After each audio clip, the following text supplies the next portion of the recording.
जैसे हमारे वेद हैं, उपनिषद हैं, उन सब में गुरु की बड़ी महत्ता है। और एक छांदोग्य उपनिषद है, उसमें कहा गया है कि भगवान के जो गुण होते हैं, प्रमुख गुण होते हैं, वह गुण जो है भगवान गुरु को दे देते हैं। इसका अर्थ ये हुआ कि परमात्मा के जितने भी गुण हैं, वो सब गुण जो है वो गुरु के गुण। और गुरु जो है, जैसे योग सिक्खोपनिषद है, उसमें कहा है कि जो गुरु होता है वो एक प्रकार से गुरु और भगवान जो है वो एक ही होते हैं। इनमें कोई भेद नहीं है, कोई छोटा या कोई बड़ा नहीं है। एक लोकोक्ति भी है कि गुरु गोविंद दो खड़े खाको लागू पाए, तो वो वाली बात है। तो वो गुरु और जो भगवान है, परमात्मा है, उसमें कोई भी भेद हमारे शास्त्रों में नहीं किया गया। और इसलिए गुरु की जो कल्पना की गई है हमारे शास्त्रों में, वो सर्वोच्च या सर्वोत्कृष्ट रूप में की गई है। और यहाँ पे जो हम चर्चा कर रहे हैं वो एक आध्यात्मिक गुरु की चर्चा कर रहे हैं। और आध्यात्मिक गुरु जो है हमारी आत्मिक उन्नति और हमारे मोक्ष की ओर हमें लेके जाता है। और हमारे यहाँ पे शास्त्रों में एक बड़ी गाली के रूप में एक चर्चा मिलती है, और जिसका कोई गुरु नहीं होता उसको निर्गुरा कहते हैं। जैसे निर्गुरा का मतलब है कि इसका गुरु नहीं है, कोई भी इसको ज्ञान देने वाला नहीं है। मतलब उसको एक तरीके से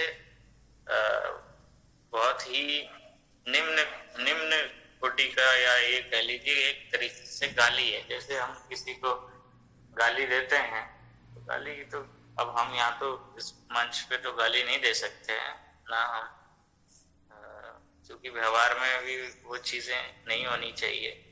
लेकिन जो निर्गुरा शब्द है वो एक प्रकार से गाली ही है। तो जो व्यक्ति, जैसे अब आजकल प्रवचनों में जो भी तथाकथित गुरु होते हैं, वो गुरु महिमा के ऊपर जो है बोलते हैं कि गुरु होना चाहिए, ये होना चाहिए। अगर आप कोई दान नहीं करेंगे तो दान का फल प्राप्त नहीं होगा। ऐसी तमाम बातें करके लोगों को जो है उनके अंदर गुरु भक्ति पैदा कर देते हैं, फिर उनको दीक्षा दे देते हैं, फिर जो है दक्षिणा ले लेते हैं। तो ये जो है खेल चलता रहता है। तो मुख्य बात ये है कि श्वेताश्वतरोपनिषद में कहा है कि गुरु और जो भक्त है या साधक है, तो गुरु क्या करता है, साधक को जो है परमानंद, या ये कह लीजिए कि वो उसकी मुक्ति को दिलाने में गुरु सहायता करता है। और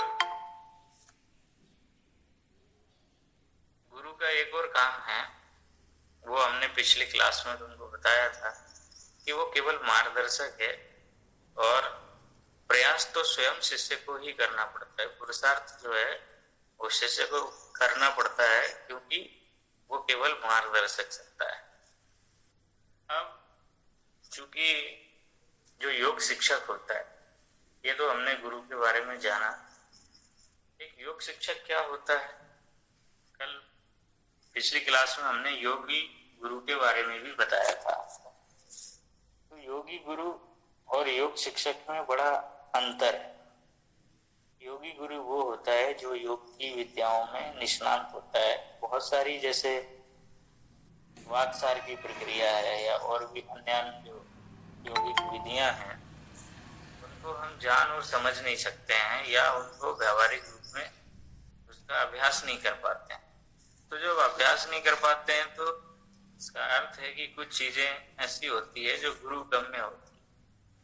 जब आप हिरण्य संहिता हठ प्रदीपिका पढ़ोगे तो उसमें स्थान स्थान पर ये आया है कि ये विद्या गोपनीय रखनी चाहिए, और ये केवल पात्र व्यक्ति को ही देना चाहिए। पात्रता का मतलब यहाँ पे ये है कि जो पात्र व्यक्ति होता है, जैसे एक छोटी सी कहानी से आप ये बात समझ सकते हो कि पात्रता क्या होती है। भगवान बुद्ध जब भ्रमण पे थे तो एक नगर में जो है वो अपने प्रवचन दे रहे थे। तो वहाँ का जो एक नगर श्रेष्ठी, श्रेष्ठी का मतलब है वहाँ का जो बनिया है, भगवान बुद्ध से वो बड़ा आग्रह कर रहा था कि आप जो है सबके यहाँ भिक्षा लेने आते हो, आप कृपया करके मेरे घर में भी भिक्षा लेने आइए।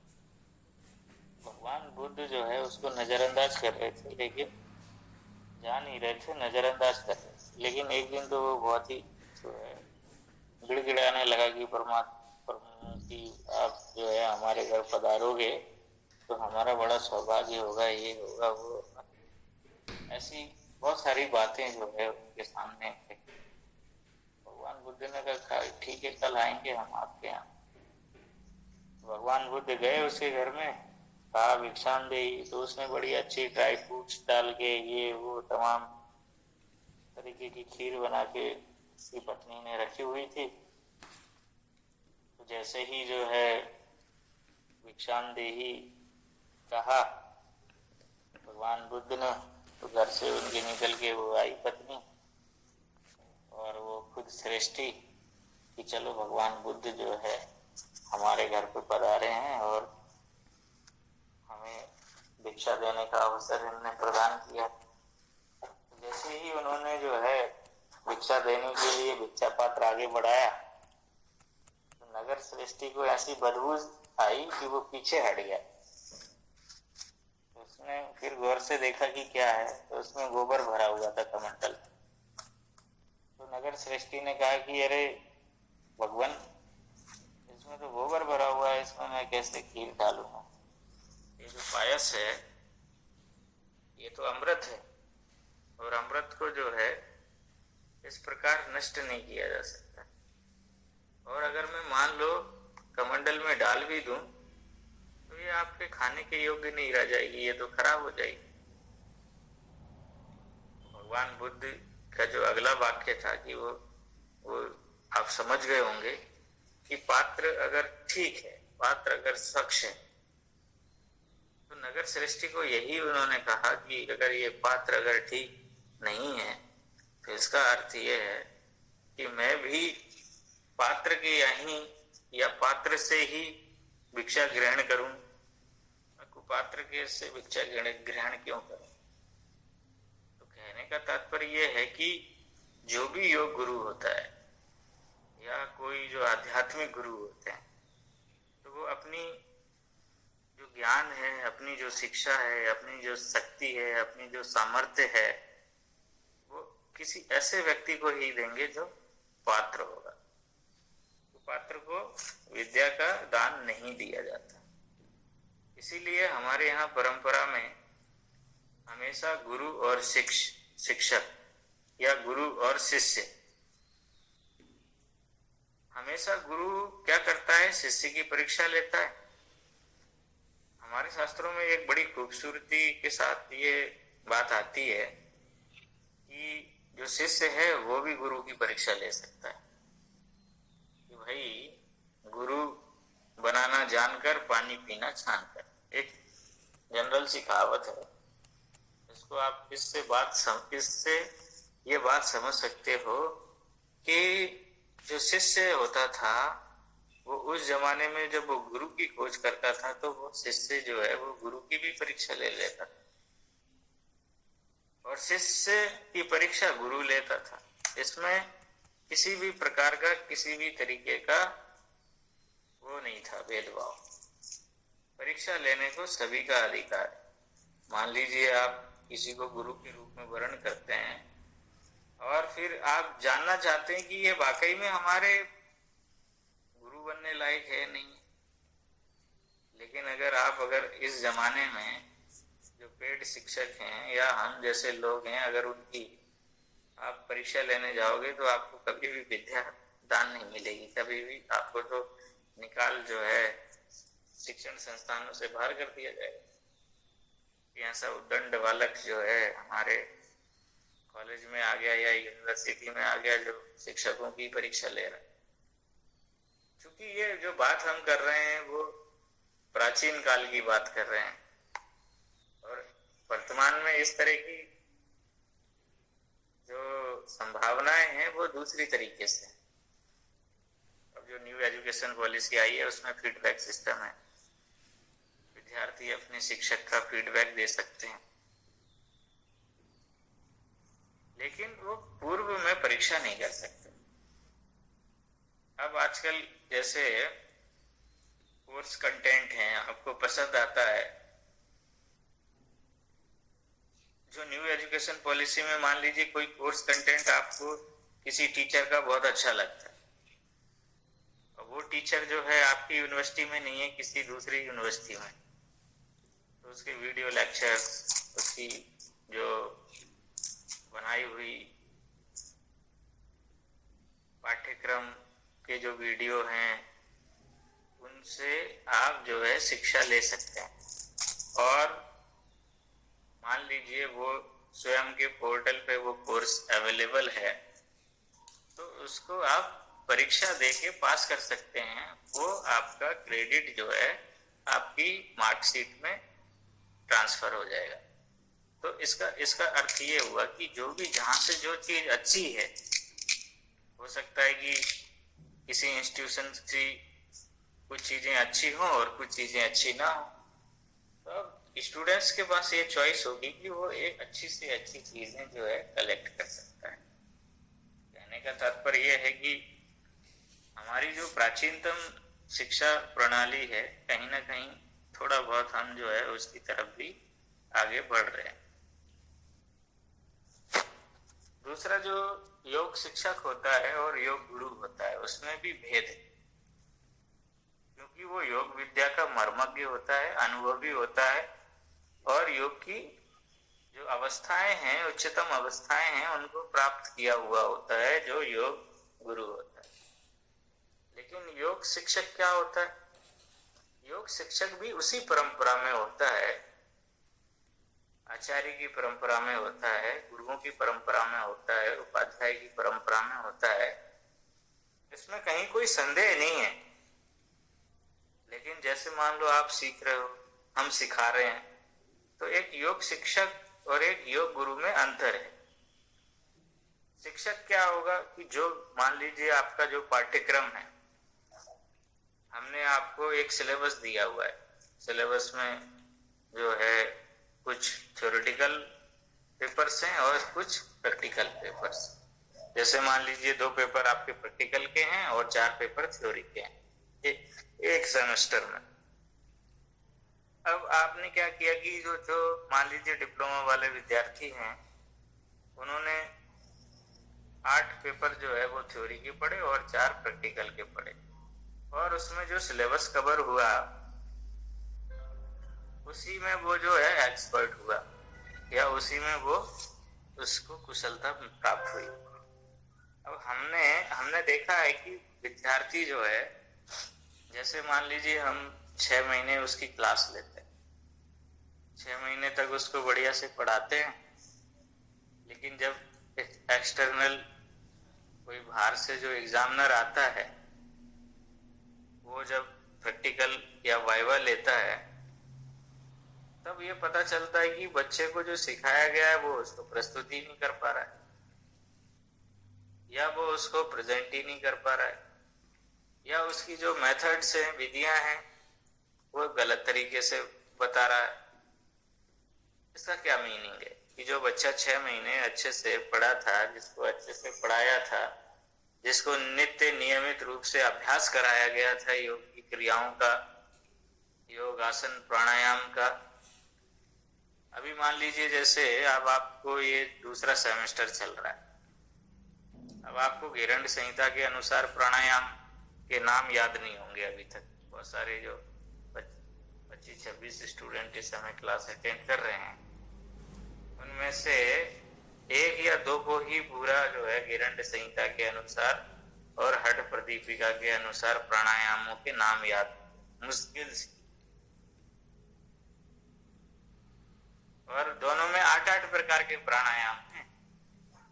आप आधे से ज्यादा लोग कंफ्यूज होंगे कि ये गेरंड संहिता में कौन से प्राणायाम है और हठ प्रदीपिका में कौन से प्राणायाम। बाकी बात तो छोड़ दो, जो हम नित्य नियमित रूप से अभ्यास करते हैं उनकी भी जानकारी आपको प्रॉपर नहीं है। अगर मैं अभी आपसे कह दूं कि हठ प्रदीपिका के अनुसार आसनों के नाम बताइए, तो अभी आप नहीं बता पाएंगे। अगर मैं ये कहूं कि जो 32 आसन गेरंट संहिता में वर्णित हैं उनके नाम बताइए, तो आप नाम नहीं बता पाओगे, विधि तो बहुत दूर की बात है। तो कहने का अर्थ से जो पहले सेमेस्टर में आपकी जो प्रैक्टिकल की क्लास हुई, तो प्रैक्टिकल क्लास की अगर आपसे सिलेबस की चर्चा करूं तो आप जो है 25% सिलेबस भी नहीं बता पाओगे इस समय।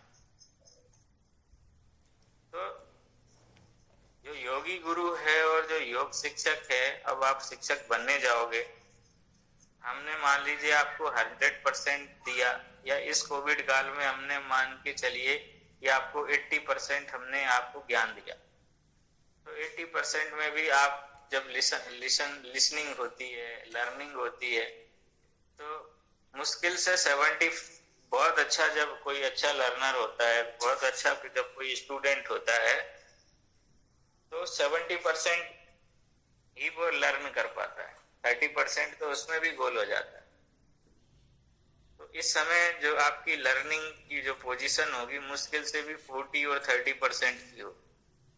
तो 40 और 30% में जब आप डिग्री लेके चले जाओगे, तो आपको कितना नॉलेज है, कितना ज्ञान आप दूसरों को दे पाओगे, इसमें थोड़ा सा संदेह है।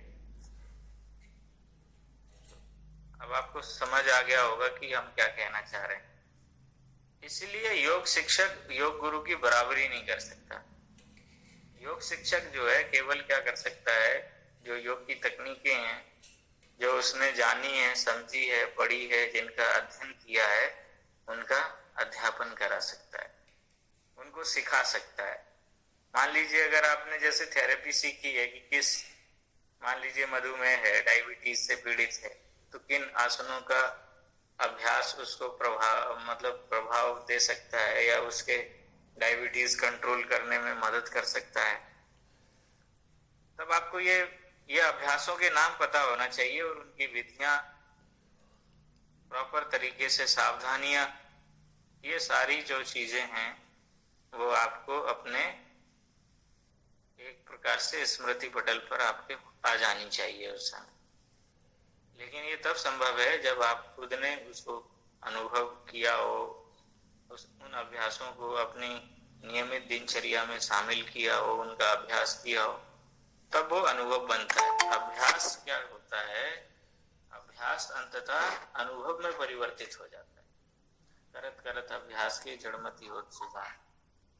तो योग शिक्षक का काम केवल इतना है कि वो उन विधियों को, उन चिकित्सा पद्धतियों को, उन तकनीकों को, उन चिकित्सा पद्धति में इस प्रकार उनका उपयोग होता है, और जो भी आपसे जुड़े हुए लोग हैं, जो आपके संपर्क में आने वाले लोग हैं, जो आपसे योग सीखना चाहते हैं, उनको आप प्रभावी ढंग से जो है मदद कर सकते। एक चरणदास जी हुए हैं, उन्होंने कहा कि देखा देखी कीजे जो चीजे काया बाड़े रो। इसका अर्थ क्या है कि हम क्या करते हैं, देख के, सुन के, शक्तियों और चमत्कारों के प्रभाव से क्या करने लगते हैं, योग की फील्ड में आ जाते। अब क्योंकि विद्यार्थी जो है वो हमेशा ये सोचता है कि कहीं ना कहीं उसका करियर बन जाए, कहीं उसको जॉब मिल जाए। तो जॉब मिल जाए, करियर बन जाए, उसके पीछे जो करियर बनाने का मकसद केवल रुपया कमाना है, धन कमाना है। लेकिन धन कमाना और रुपया कमाना कोई बुरी बात तो नहीं है, या कोई खराब बात है, कोई खराब बात नहीं है। सब कोई ना कोई किसी न किसी प्रोफेशन को एडॉप्ट करता ही है, और करना भी चाहिए, और ये परंपरा आगे सतत रूप से चलती भी रहेगी। लेकिन हम अपने पैशन के अनुरूप करियर चुने। अगर पैशन के अनुरूप करियर चुनेंगे तो हमारी उसमें रुचि होगी, हमारी उसमें क्या होगा, उसमें हमारी प्रगति होने की संभावना परिपूर्ण रूप से सन्निहित होगी।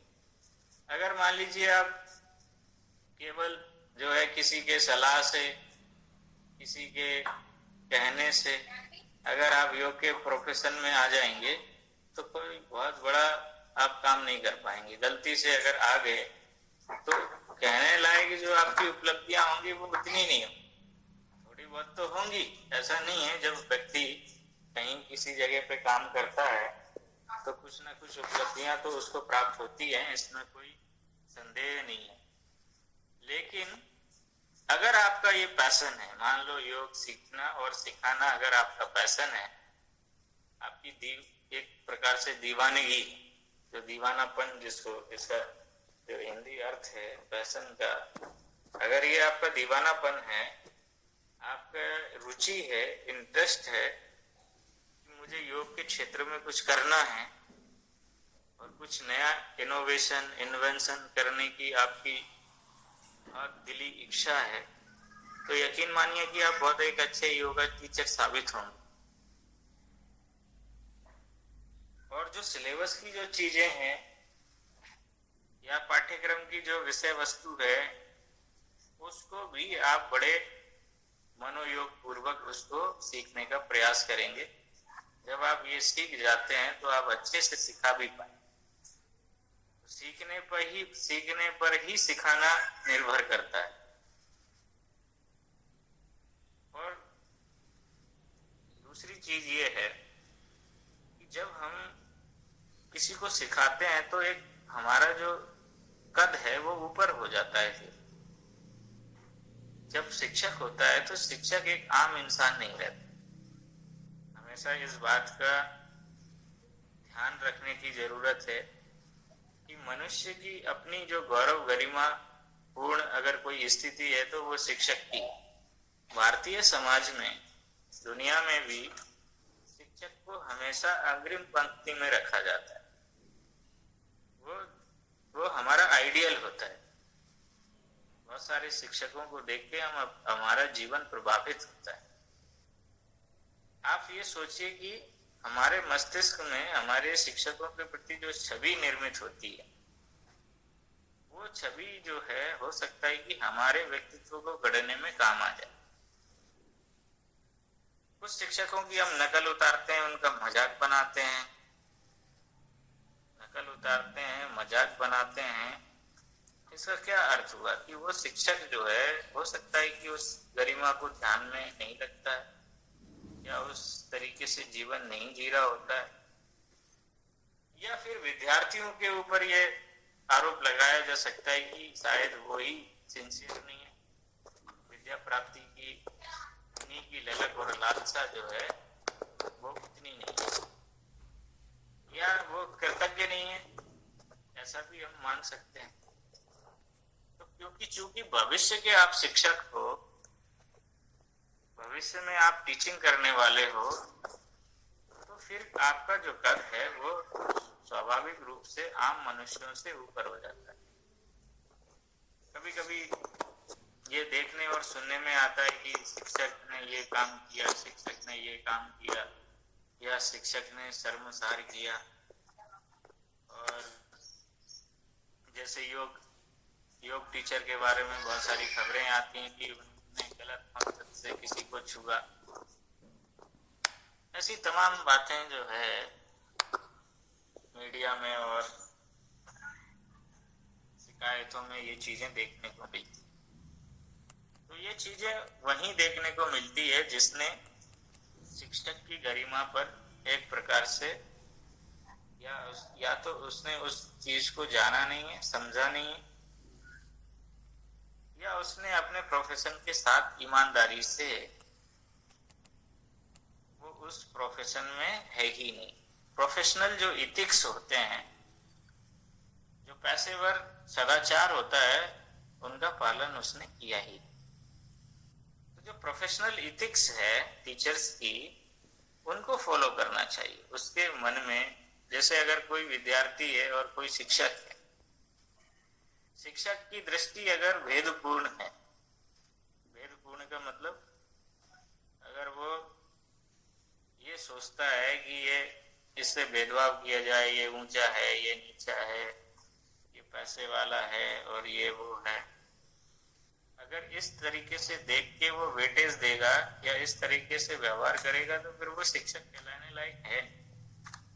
अगर वो भेद करते हैं किसी भी विद्यार्थियों के अंदर उनकी आर्थिक स्थिति के आधार पर या उनके जाति के आधार पर या गुणों के आधार पर या बुद्धि के आधार पर, क्योंकि भेदभाव कहीं भी हो सकता है। एक कम इंटेलिजेंट बालक है और एक बहुत इंटेलिजेंट बालक,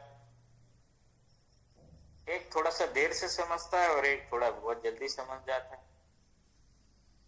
एक बहुत धनाढ्य परिवार से आता है और एक बहुत गरीब परिवार से आता है। तो जो रसूखदार बच्चे होते हैं उनकी केयर मास्टर ज्यादा करता है, क्यों? कहीं ना कहीं उसको ये लगता है कि कहीं हमें लाभ प्राप्त हो जाए। तो इस प्रकार का जो भेदपूर्ण और भेदभाव वाली जो बात है वो शिक्षक की गरिमा के अनुरूप नहीं। तो शिक्षक को हमेशा इस बात का ध्यान रखना चाहिए कि उसके लिए तो सब एक जैसे हैं, क्योंकि वो मार्गदर्शक की भूमिका में होता है। तो कैसा होता है? वो मार्गदर्शक की भूमिका में होता है। मार्गदर्शक, अब आप आध्यात्मिक मार्गदर्शक तो है नहीं, केवल आप योग शिक्षक हैं। आध्यात्मिक मार्गदर्शक के लिए गुरु की आवश्यकता है और गुरु आप हैं नहीं, क्योंकि आपको खुद मार्गदर्शन की आवश्यकता है।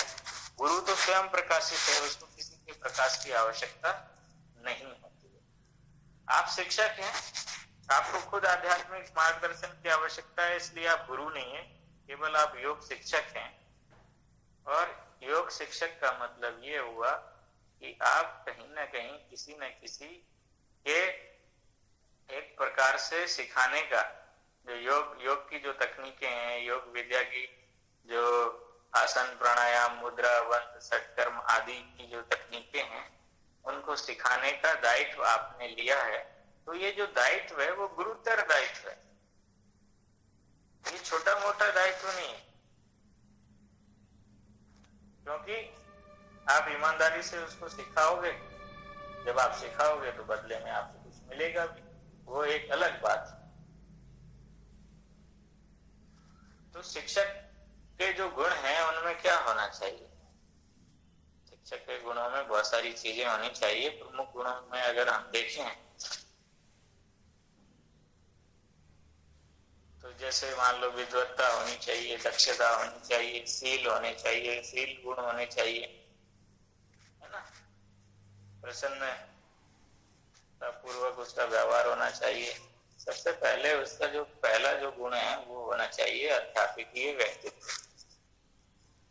क्या होता है कि शिक्षक का जो रहन सहन है, व्यवहार है, वो सारी बातें, वो उसका उठना चलना बैठना, वो स्टूडेंट वॉच करते हैं उसको।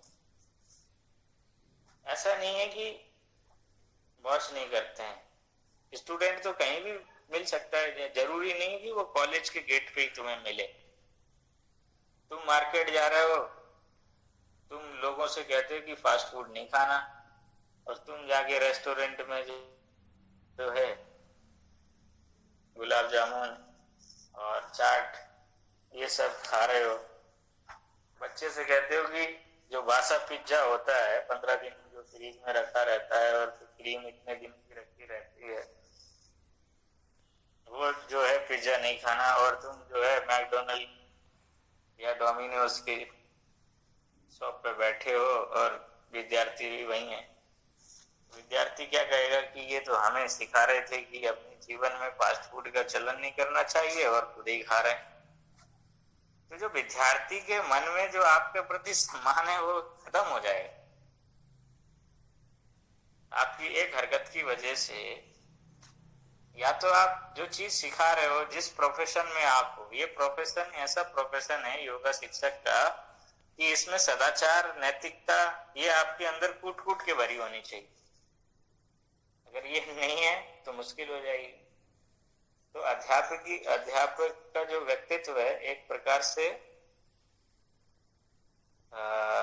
जो व्यक्तित्व है उसका प्रभाव पड़े बिना नहीं रहता। इसलिए आपका जो व्यवहार है या जो आपका व्यक्तित्व है वो इम्प्रेसिव होना चाहिए। मान लीजिए शोरगुल हो रहा है, बच्चे आपकी क्लास में जो है शोरगुल कर रहे हैं, किसी ने आपसे कहा कि आप जाइए उस क्लास को आप संभालिए, लेकिन आप जैसे ही क्लास में जाते हैं बच्चे अपना अपने कामों में लगे रहते हैं, मस्ती में लगे रहते हैं, और आप के जाने से उन पर कोई प्रभाव नहीं पड़ता। इसका अर्थ ये हुआ कि आपके अंदर वो क्वालिटी नहीं है कि उन बच्चों को आप समझा सकें, या उन बच्चों पर आपका कोई असर ही नहीं हो पा रहा है। तो इसका अर्थ यह हुआ कि विद्यार्थी आपके प्रति स्नेह, प्रेम, मित्र भाव, विश्वसनीयता, पिता के समान आपको समझें, आपको आदर्श रूप में माने, ये आपको अपने अंदर जो भी चीजें हैं उस प्रकार से ढालनी चाहिए।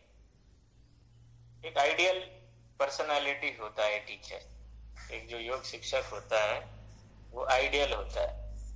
आजकल थोड़ा सा जो आइडियोलॉजी है हमारी शिफ्ट हुई है। अब आजकल हम बच्चों के आइडियल जो है एक्ट्रेस होती हैं, एक्टर्स होते हैं। हम जो है एक्टर्स और एक्टर्स के प्रति कोई बुराई नहीं सुनना चाहते, एक दूसरे के प्रति दलीलें देते रहते हैं, जबकि उन अभिनेताओं का कोई चिंतन और चरित्र तो होता नहीं, और उनको आइडियल जब मान लिया जाता है तो आइडियल जैसा होगा वैसा ही व्यक्ति का खुद का चरित्र भी होगा। अगर तुम्हारा आइडियल स्वामी विवेकानंद होते, महर्षि दयानंद होते, स्वामी श्रद्धानंद होते, या रामकृष्ण परमहंस होते, या और मान लो और भी कोई भी हो सकता है, टाटा बिरला हो सकते हैं, कुछ भी हो सकता है। आइडियल जो भी अपनी फील्ड में अच्छे लोग हैं उनको आइडियल मान सकते हैं। बाबा रामदेव है जो योग की फील्ड में है, श्यामाचरण लाहिड़ी जी हैं, और तमाम ऐसे योगी हैं जिनको आप आइडियल मान सकते हैं। तो टीचर भी तो एक आइडियल है। प्राचीन काल में गुरु ही प्रमुख आदर्श हुआ करता था। गुरु को देखकर ही लोग जीवन परिवर्तित करने के लिए आतुर हो जाते थे।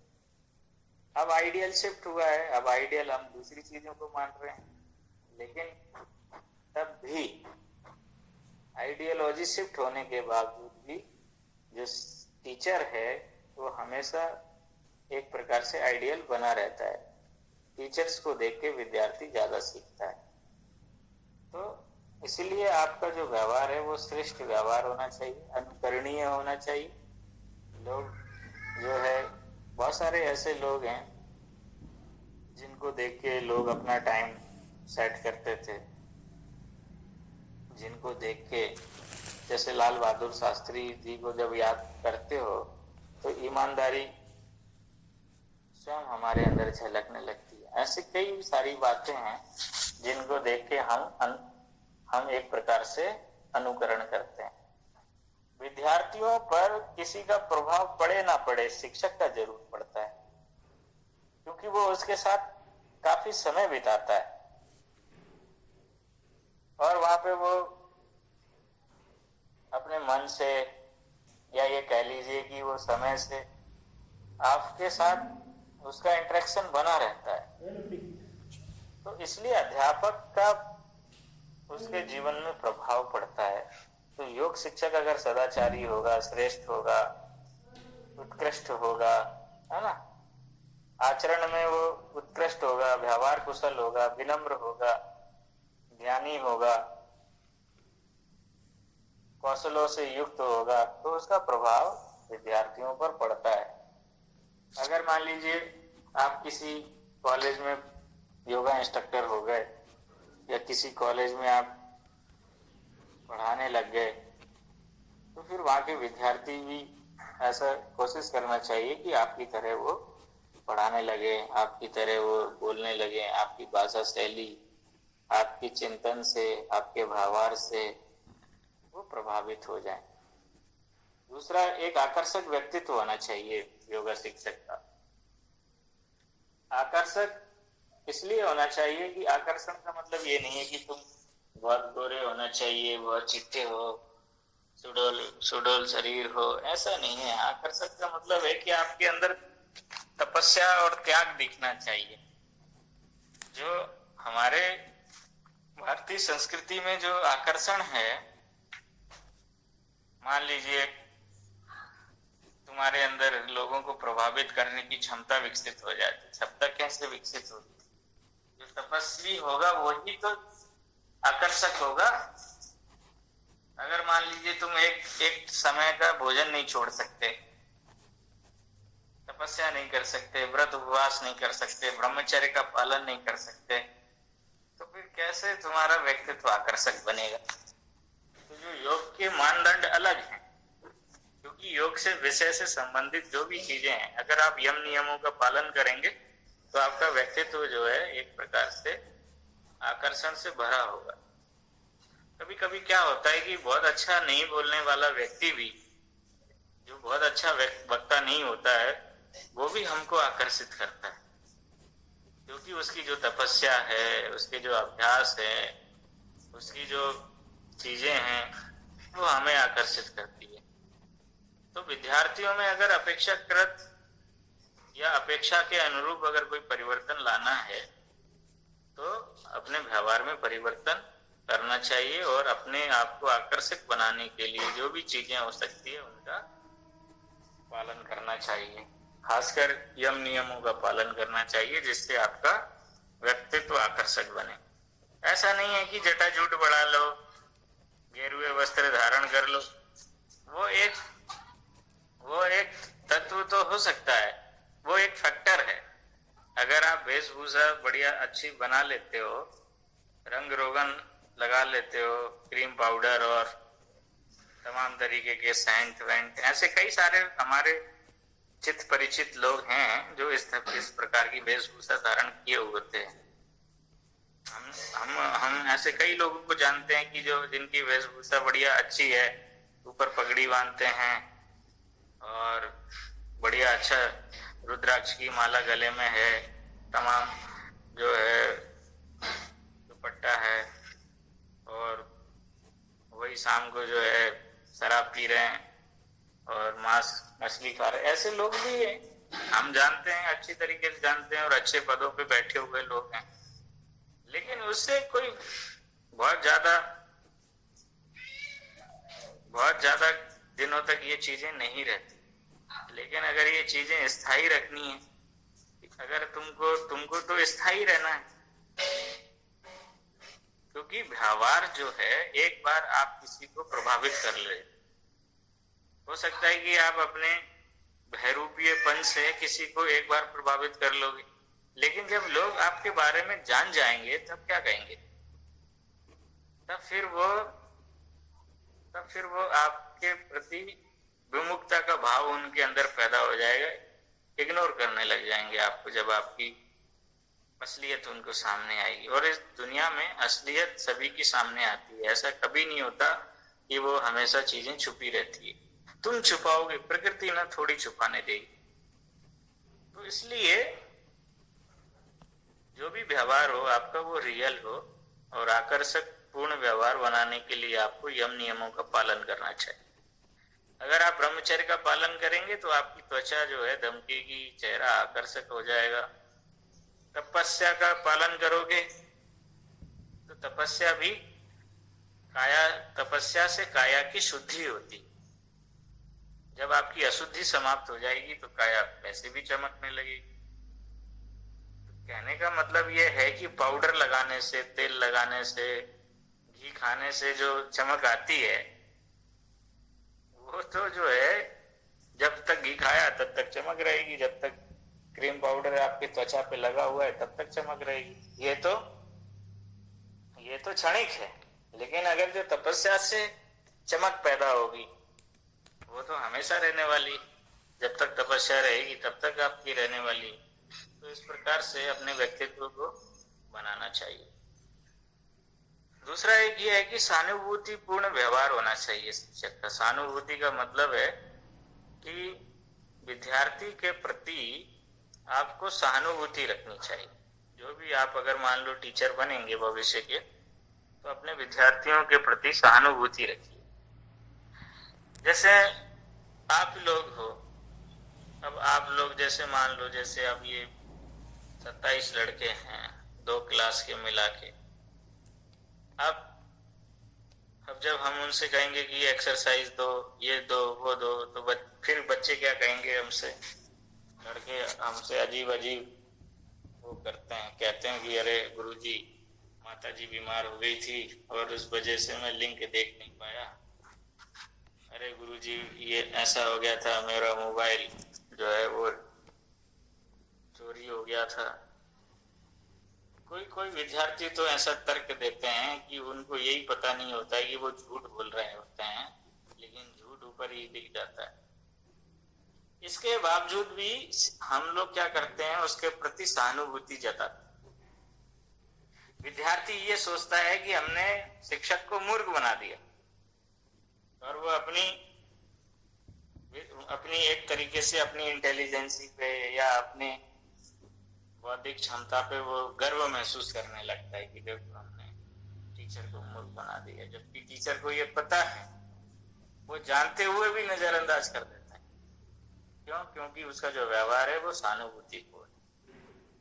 तुम्हारे ऐसा नहीं है कि कुछ बच्चे जेन्युइन होते हैं, जिनको वाकई में फोन खराब हो गया होता है, जिनका वाकई में कुछ घर में कुछ ऐसी चीजें हो जाती है।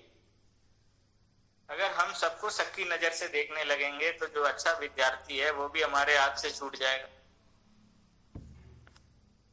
अगर हम सब पे उंगली उठाने लगेंगे तो जो अच्छे विद्यार्थी है, जो सत्य बोल रहा था, वो भी झूठा पड़ जाएगा। और जो सत्य है, जो सत्य बोल रहा है, अगर उससे तुम ये कह दोगे कि तुम झूठ बोल रहे हो, तो उसके अंदर का जो भाव है वो विकृत हो जाएगा।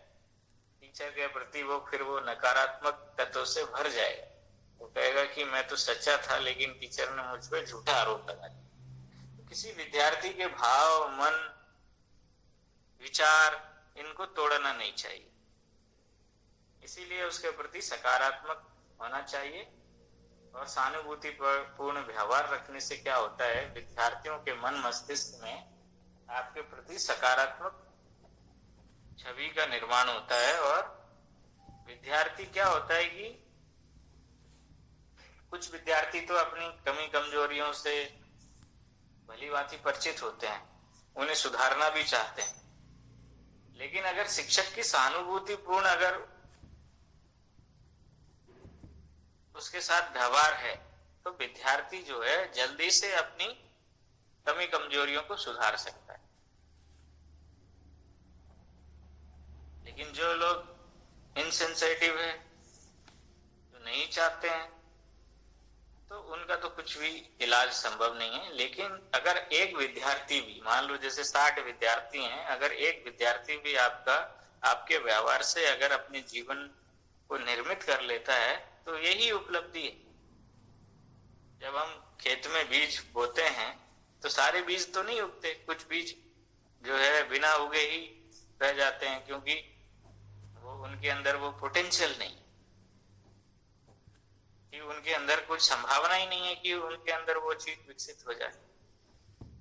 तो हो सकता है कि जितने विद्यार्थी हैं हम उनको जो पढ़ा रहे हैं उसमें वो सफल हो ना हो, लेकिन अगर एक भी विद्यार्थी तुम्हारे भीतर, तुम्हारे ग्रुप में अगर एक भी विद्यार्थी अगर हमारा सफल हो जाता है, तो ये हमारे लिए अच्छी बात है, यही हमारे लिए उपलब्धि। तो जो सहानुभूतिपूर्ण व्यवहार है शिक्षक का, वो छात्र के विकास के लिए, छात्र के चरित्र गठन के लिए बहुत ही इम्पोर्टेंट है। इसीलिए विद्यार्थियों के प्रति सहानुभूति रखना चाहिए। अगर कोई नहीं सीखना चाह रहा है या सीखने में उसको कष्ट, कठिनाई है, परेशानी है, उसकी योग्यता, उसकी बौद्धिक क्षमता पर, अगर सब इंसान जो है एक जैसे नहीं होते, तो उसके हिसाब से उनके प्रति सहानुभूति रखना चाहिए। और सहानुभूति का जो प्रभाव है वो सकारात्मक रूप से पड़ता है। दूसरा, शिक्षक को क्या होना चाहिए, विषय का विशेषज्ञ होना चाहिए।